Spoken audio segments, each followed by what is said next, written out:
Today's big political stories coming in from Telangana. Under fire over Delhi liquor policy scam allegations, K. Kavita unleashed a series of attacks on the government at the centre and deliberately and specifically at Prime Minister Modi. Now, BRS MLC went all guns blazing at the centre, alleging a deeper nexus between Modi and Adani. She called Modi Sarkar a Tanashah, a dictator. Kavita's attack on the central government has come in the backdrop of Enforcement Directorate questioning that's now scheduled for 11th March. Earlier, remember, she was supposed to be questioned today itself, but that appears to have been postponed because there's an anticipated engagement to which the ED has agreed for her. But the summons triggered a massive political war of words between BJP and the BRS. Here's what happened. K. Kavita's brother, who's also a BRS leader, jumped in. He attacked BJP-led government of misusing central agencies, allegedly, like hunting dogs. BJP then questioned KCR's silence, who's the chief minister, on this issue. Remember, K. Kavita will be confronted with her own frontman, Arun Ramachandran Pillai, who has been taken into arrest. The ED had named K. Kavita in its charge sheet, accusing her of holding 65% stake in Indo Spirits, which is a liquor firm. पता नहीं उनको क्या जल्दबाजी है, पता नहीं ये जो इन्वेस्टिगेशन दिल्ली एक्साइज पॉलिसी को लेकर चल रही है, इसमें कौन सी आफत आने वाली है अगर हमें 2 दिन का और समय दे देंगे।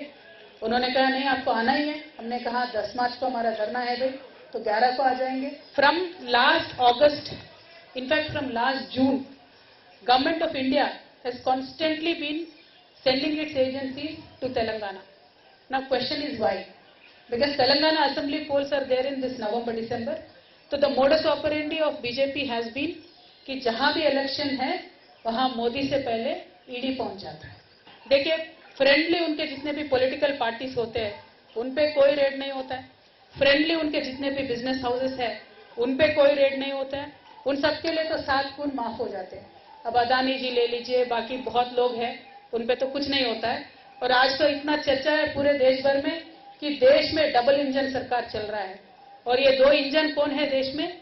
एक इंजन प्रधानी है, दूसरा इंजन अदानी है। श्रीलंकन गवर्नमेंट भी यहाँ आके बोल के गया है कि अदानी जी के लिए आप मोदी जी खुद जाके बोले कि इनको प्रोजेक्ट देना है। तो इस तरीके के सब बात सामने आ रहे हैं। तो ये छुपाने के लिए आप विपक्षों पे ईडी का वार कर रहे हो। झूठ पे झूठ, झूठ पे झूठ, झूठ पे झूठ हमें बोला जा रहा है। जीडीपी के बारे में झूठ बोलते हैं, डेवलपमेंट के बारे में झूठ बोलते हैं, पार्लियामेंट के हाउस में खड़ा होकर प्रधानमंत्री झूठ बोलते हैं।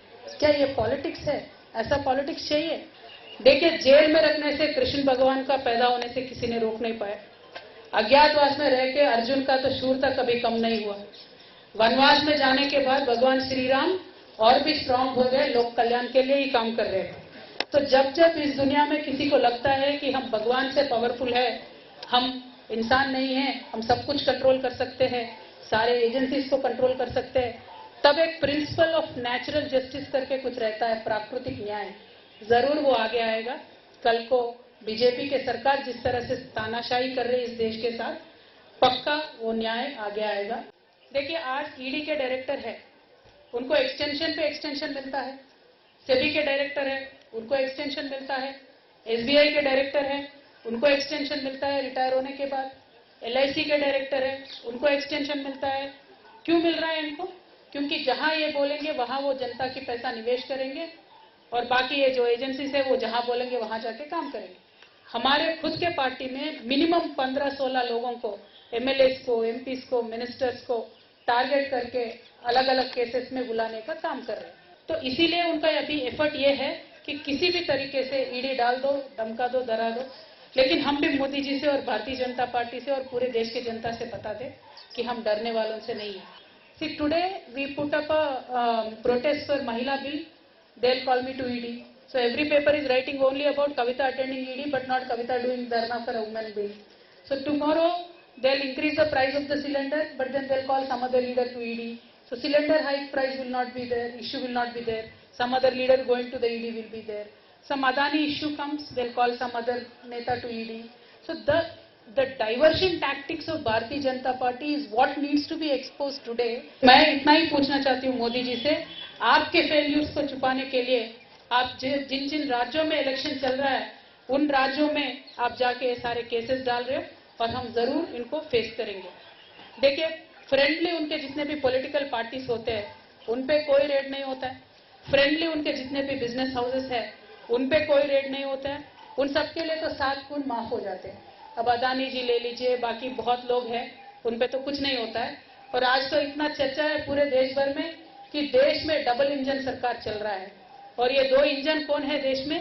एक इंजन प्रधानी है, दूसरा इंजन अदानी है। तो ये हालत आज देश में है। To say that I am holier than thou, and to say that all these agencies are, virtues, paragons of virtue, is absolute nonsense.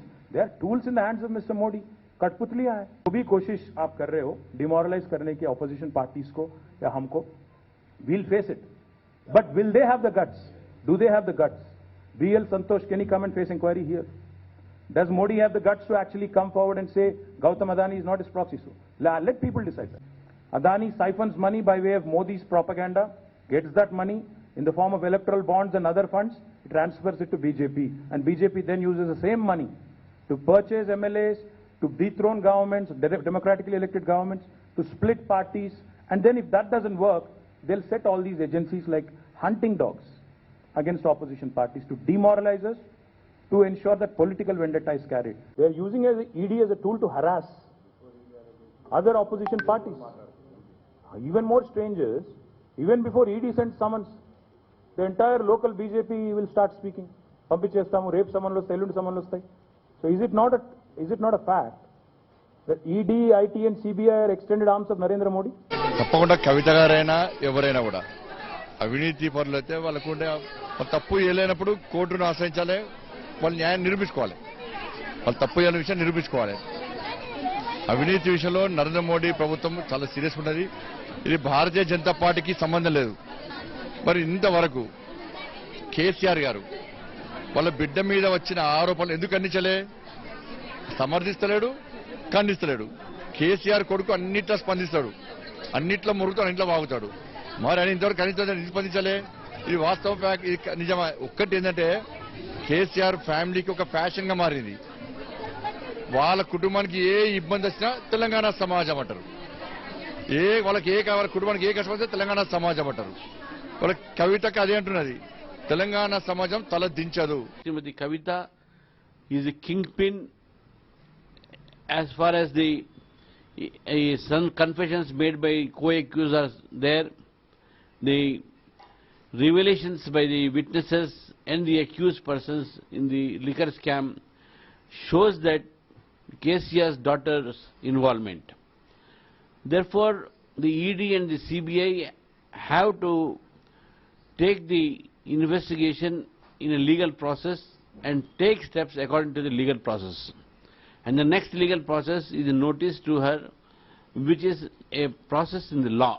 देखिए, के कविता और आबकारी नीति और उससे जुड़े हुए सारे ही संबंधित लोग जो हैं, जो कि आरोपी माने गए हैं, उन सबके बीच का क्या कनेक्शन है, ये तार कैसे जुड़े हैं, किस तरह से किकबैक्स या पैसा दिया गया है और किस तरह से डिजिटली उन सबका ताल्लुक है, इस बात के संदर्भ में बाकायदा, क्योंकि उनके खुद के पीए ऑलरेडी अरेस्ट हो चुके हैं, इसमें एक सांसद का भी नाम आया है और खुद के कविता के जो निजी सलाहकार थे, पीए थे, उनका अरेस्ट हो गया है. तो जाहिर सी बात है कि कविता जी को आना पड़ेगा और बताना होगा कि भैया ये क्यों उनके पीए गिरफ्तार हुए हैं. Previously, lot of people they are arrested this case.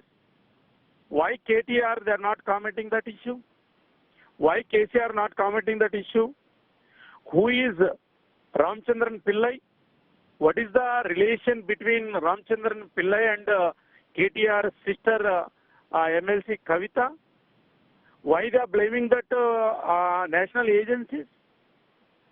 Simply DRS party, Kavita ji, and directly, indirectly KTR and KCR also they are involved in this issue. This is only showcase piece only Kavita.